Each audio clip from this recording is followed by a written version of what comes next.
Hello and welcome everyone. So for today, we will talk about the communication for academic purposes. So now, let us define first what is academic communication. Academic communication involves presenting ideas effectively and formally in a scholastic environment. It's also called scholarly environment. Refers to method of communication that are highly structured and generally only used in pedagogical settings. So, there's one thing common among this definition is that academic communication is the communication we use in scholastic context or pedagogical context. In short, school. So in an academic environment.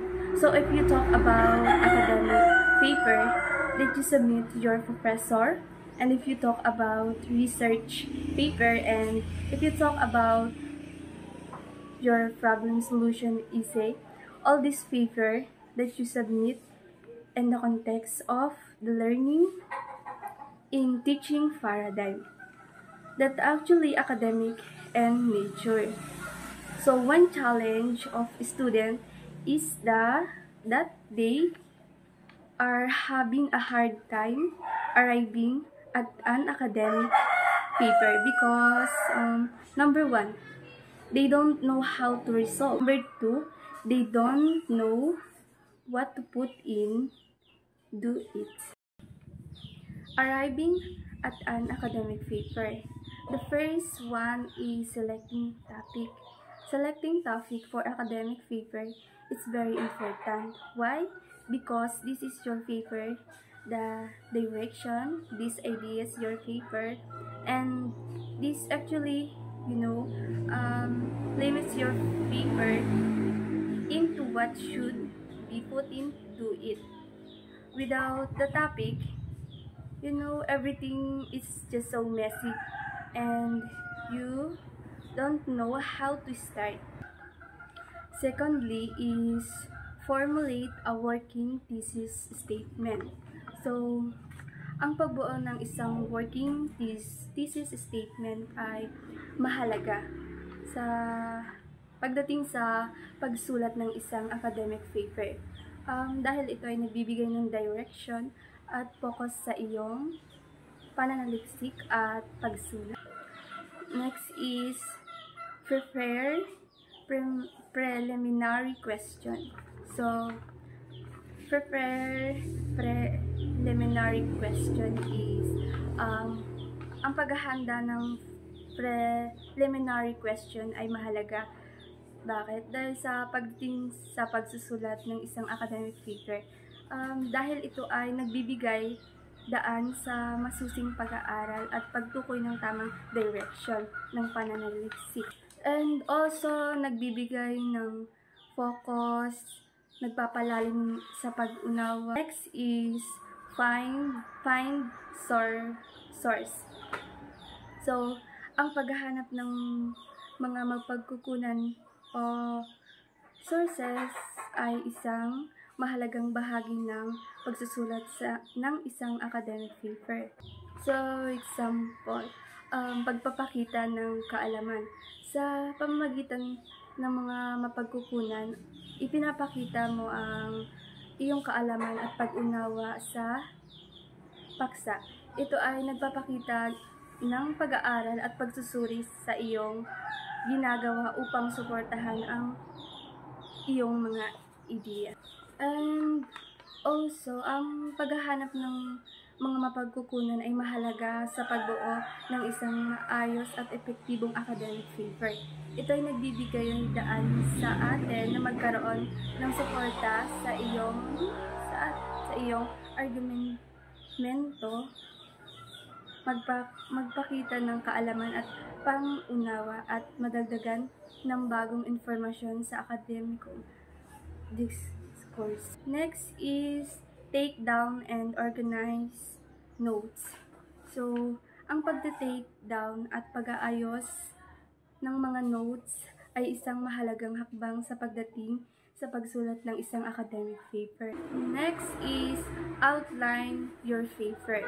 So, ang pag-outline ng iyong papel ay isang mahalagang hakbang sa pagdating sa pagsulat ng isang academic paper. Example, pagtukoy ng pangunahing punto. Sa pamamagitan ng outline, maaaring mong tukuyin at i-highlight ang mga pangunahing punto na nais mong talakayin sa iyong akademikong papel. Ito ay nagbibigay daan sa iyo na mag-focus sa mga pinaka-essential na bahagi ng iyong argument. Next is draft your paper. Ang pagbuo ng draft or unang version ng iyong akademikong papel ay isang mahalagang hakbang sa proseso ng pagsulat. Example, yung pagsusuri ng idea. Ang pagda-draft ay nagbibigay daan sa iyo na i-organize at iayos ang iyong mga idea sa isang konkretong Ito ay nagpapadali sa proseso ng pagsulat at nagbibigay daan sa iyo na masuri ang kasalukuyang estado ng iyong papel. The last is check the documentation. So, ang pag-check ng documentation sa pagdating sa pagsulat ng isang academic paper ay isang mahalagang hakbang upang matiyak na ang iyong papel ay sapat at wastong suporta mula sa mga mapagkukunan. Arriving at a research paper. Quantitative or qualitative. Literature review. Ang literature review ay mahalaga upang magbigay ng konteksto at batayan sa iyong pananaliksik.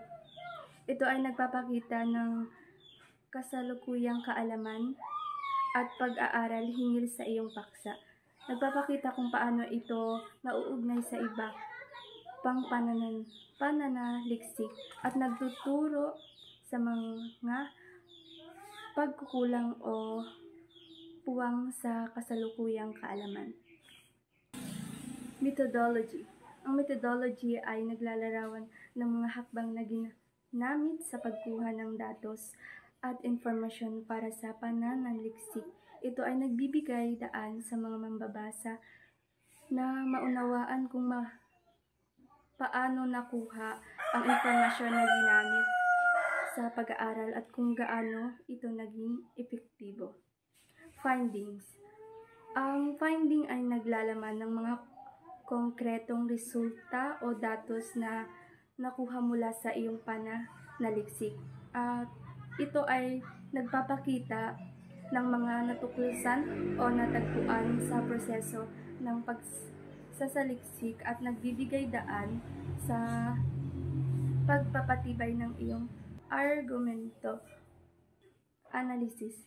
Ang analysis ay naglalarawan ng interpretasyon at pagsusuri sa mga findings ng iyong pananaliksik.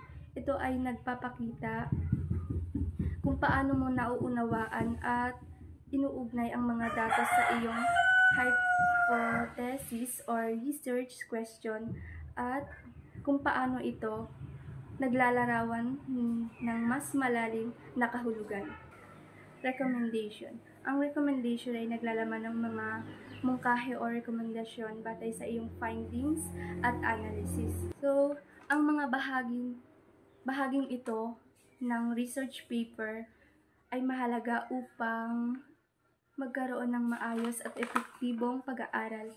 Ang literature review ay nagbibigay ng batayan. Ang methodology ay naglalarawan ng proseso. Ang finding at analysis ay nagpapakita ng result at interpretasyon at ang recommendation ay nagbibigay ng mga mungkahi para sa hinaharap. Ang mga ito ay nagtuturo sa mas malalim na pangunawa at kontribusyon. Good paragraph has unity, coherence, brevity, emphasis. Unity. Ang unity ay tumutukoy sa pagiging may isang paksa o idea sa loob ng talata.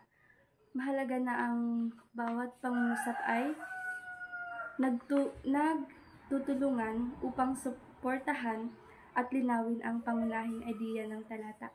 So, coherence. Ang coherence ay nagpapakita ng pagbubuklod at kaayusan ng mga pangungusap sa talata. Dapat magkaroon ng maayos na pagkasunod-sunod at connection ang bawat pangungusap upang maging madaling maunawaan ng mambabasa. Brevity. Ang brevity ay nagpapahalaga sa pagiging maikli at simpleng pagpapahayag ng idea. Mahalagang maging maiksi at direct to the point ang bawat pangungusap upang hindi maging magulo at mabigat sa pag-unawa. Ang emphasis ay nagbibigay diin sa mahalagang bahagi o idea sa talata. Dapat bigyang diin ang mga pangunahing punto o detalye upang maging malinaw at epektibo ang komunikasyon ng mensahe. Paragraph. A paragraph can be narrative, descriptive, expository, argumentative. Narrative. So, ang narrative ay mahalaga sa pagbibigay buhay sa talata sa pamamagitan ng pagkukwento ng mga pangyayari o karanasan. Ito ay nagbibigay ng emosyon at personal na aspeto sa pagsusulat na nagpapalit sa mambabasa sa paksa. Descriptive. Ang descriptive naman ay nagbibigay buhay sa talata sa pamamagitan ng detalyadong paglalarawan ng mga bagay, lugar, tao o karanasan. Ito ay nagbibigay ng malinaw na larawan sa isipin ng mambabasa upang maipakita ang detalye at kagandahan ng paksa. Ang expository ay mahalaga sa pagpapaliwanag ng mga konsepto, idea or informasyon sa lohikal at sistematikong paraan. Ito ay nagbibigay ng malalim na pag-unawa sa paksa at nagpapakita ng lohikal na pagkasunod-sunod ng mga ideya. Argumentative. Ang argumentative ay mahalaga sa pagpapakita ng mga posisyon, pananaw at paliwanag sa pamamagitan ng pagbibigay ng mga reason or evidence. Ito ay nagpapakita ng katalinuhan at kasanayan sa pagpapahayag ng opinion at pagsusuri ng mga idea. Academic writing style. Formality, impersonality, structure, heading. Formality. Ang formality ay mahalaga sa academic writing upang magkaroon ng professional at seryosong tono sa pagsusulat. Ito ay nagpapakita ng respeto sa larangan ng pag-aaral at nagbibigay ng tamang ambag sa akademikong diskurso. Ang impersonality naman ay nagpapakita ng objektibong pagtingin sa paksang pinag-uusapan. Ito ay nagbibigay diin sa paggamit ng third person, point of view at pag-iwas sa personal na opinion or damdamin upang mapanatili ang objektibong pagpapahayag ng informasyon. Structure. Ang structure ay mahalaga sa academic writing upang magkaroon ng maayos at organisadong pagkasunod-sunod ng mga idea at argumento. Ito ay nagbibigay ng linaw at coherent sa pagsusulat at nagpapadali sa mambabasa na maunawaan ang mensahe ng manulat. Heading. Ang heading ay isa ding mahalaga sa academic writing upang magpahayag ng kagandahan sa pagtanggap ng iba't ibang possible interpretation o pagtanggi sa katiyakan ng mga pahayag. Ito ay nagpapakita ng kahusayan sa pag-iisip at pagbibigay diin sa pagiging maingat at objektibo sa pagpapahayag ng argumento. Formality. Don't use construction. Don't use colloquial language or slang. So, dito ay huwag gumamit ng mga balbal na wika, halimbawa yung mga pabalang na sagot. Always write concisely as you can. Yung maaari dito na ay gawing maiksi yung pagsulat mo, hindi yung kung saan-saan mo pa inapapunta yung mga sulat mo. General, avoid partial verbs. Dito ay umiwas sa paggamit ng pandiwa or pariralang wika, yung mga malalalim na salita. Avoid common buzzwords phrases. Kasi dito ay iwasan ng karaniwan ngunit malabo ng mga salita. Yung mga malalalim na salita, yung hindi agad maintindihan. Tapos dito, common overuse of bracket, don't use exclamation. So, dito naman ay yung mga paggamit baga ng mga exclamation point pa yung kumbaga ay parang iwasan na lang kasi merong iba na yung deliver mo ay hindi mo naman inapakadiin pero sa iba inadiin nila. Tapos dito ay always use capital letter appropriately and never use the type of language used texting. So, dito naman ay yung, di ba sa atin, nauuso yung pag nag-text, yung inapa-exe yung mga sabihin. So, dito dapat hindi mo gamitin. Gawa ng formal mo siyang agawin. If user know how to reach engine work, they can deal better with them. So, kung alam ng user kung paano gumana ang search engine, mas mapapadali or mas mapapagaan silang makakommunicate sa iba. An understanding of fundamental operations of search engine will provide improve user interface. So, dito, ang pagka-intindi or pag-unawa sa search of engine ay magbibigay ng pinakamagandang pag-unawa tungkol sa paggamit nito sa user interface.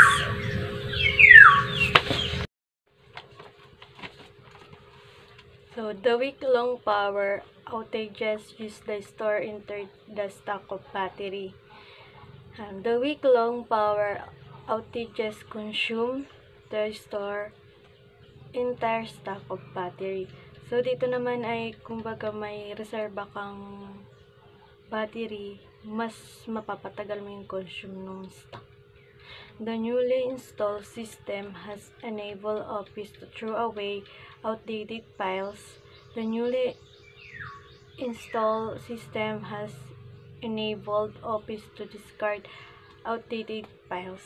So, dito pag meron kang newly installed na system, kumbaga mas mapapadali mo yung trabaho mo at makikita mo yung outdated files mo. So, she had to go work although she wasn't okay yet.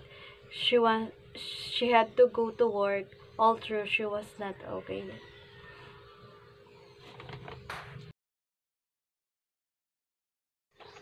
So, dito sa impersonality, general avoid personal language. So, dito ay yung personal language mo naman, pang araw-araw mong salita, kung pasigaw ka man. So, kailangan may limitasyon lang yung personal language mo.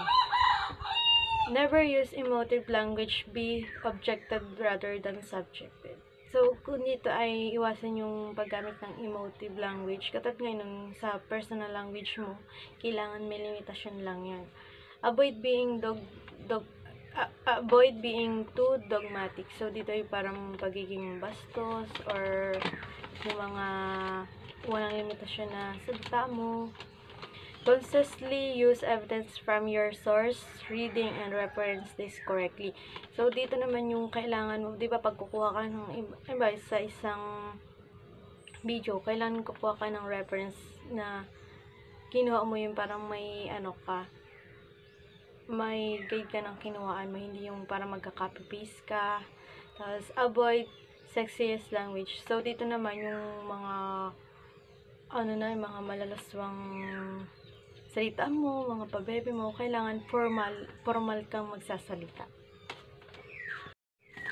As if you don't know how to navigate through an e-commerce site, you will waste a lot of time. Navigating through an e-commerce site can be time-consuming for those who may be unfamiliar with the process. So, kung dito naman yung sinasabi na ga-consume ka nga ng oras kung hindi mo alam. So, you need to learn or you need to search about this para hindi ka mag-consume ng oras, para madali mo siyang magagawa. The marketplace is growing so fast pretty soon. You need to think government would address the unsolved issues surrounding e-commerce now. The rapid expansion of marketplace is more than enough reason for the government to immediately address to unresolved issues surrounding e-commerce. So, dito ay, kumbaga ay as naninirahan sa isang lugar, so kailangan mo magka-concern para ma-resolve agad yung mga issue dito. Academic writing style, structure, make sure you write in a complete sentence. Doon sa paggawa ng academic writing, kailangan nating siguraduhin na may isulat ng kompleto yung bawat sentence. Nang sa ganun ay mas malinaw at mas maayos na maunawaan ng ating mga readers. At para na rin ma-enhance yung credibility ng ating gawa. Yung pangalawa, divide your writing up into paragraphs.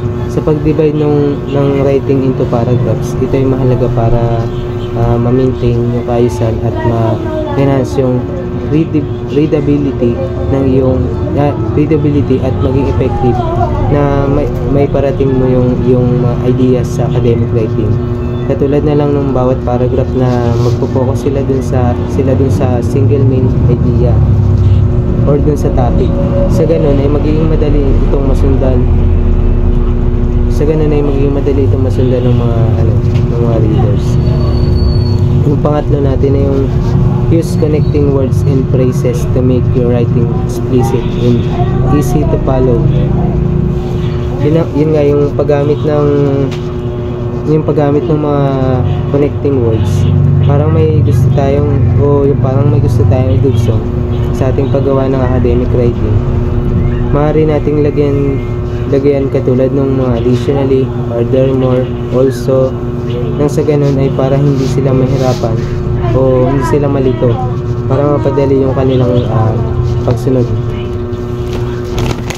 Yung pang-apat natin ay yung check your grammar and spelling. Kailangan natin talaga i-check yung grammar tsaka yung spelling, kasi kung hindi natin ito maayos ay mahirap itong maunawaan ng mga nagbabasa, dahil hindi naman lahat ay makakapag-adjust din sa iyong sinulat. Use normalization in passive. Ito naman ay para ma-maintain mo naman yung consistency consistency ng ating writing style at mapadali maunawaan ng mga readers yung ating complex concept. At sa paggamit ng passive voice nakatulong mas makapag-focus ang writer sa idea na i-discuss para ma-enhance ito naman yung example ng para ma-improve yung ating academic writing. Katulad na lang nitong phrase nga na the economy did not perform well.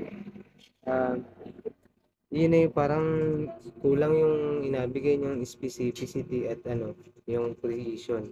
Habang yung the performance of economy was dismal ay yung parang nakapagbigay siya ng mas accurate na detail or description.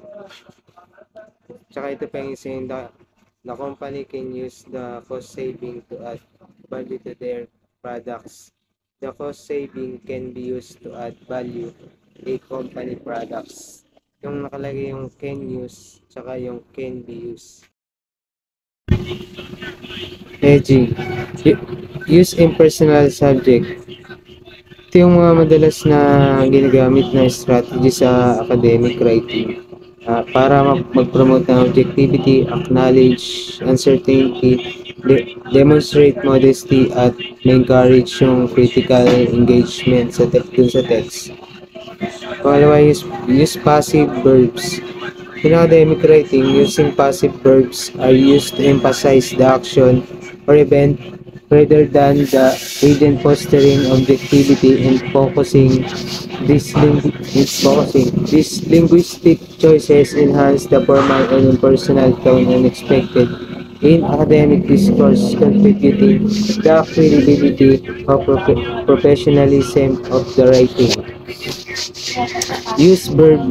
Yung pangatlo, use verb such as imagine, suggest, claim, at suppose. Pang-apat ay use attitudinal signals such as apparently, arguably, ideally, strategically, unexpectedly. Pang-lima, use verbs such as would, could, may, at might. Pang-anim ay yung use qualifying adverbs such as some, several, a minority of, a few, many, to avoid making overgeneralization. Academic writing style. Modal nouns. The possibly of, the probably of, the certainty of, the presumption of, the likelihood of. Modal adjectives. Possible, probable, certain. Auxiliary. Will, would, might, could, must, should. Academic writing style. Other verbs. Appear, assume, indicate, seem, suggest, tend. The clause combination. This indicates that this study suggests that it seems probable that this would appear to be.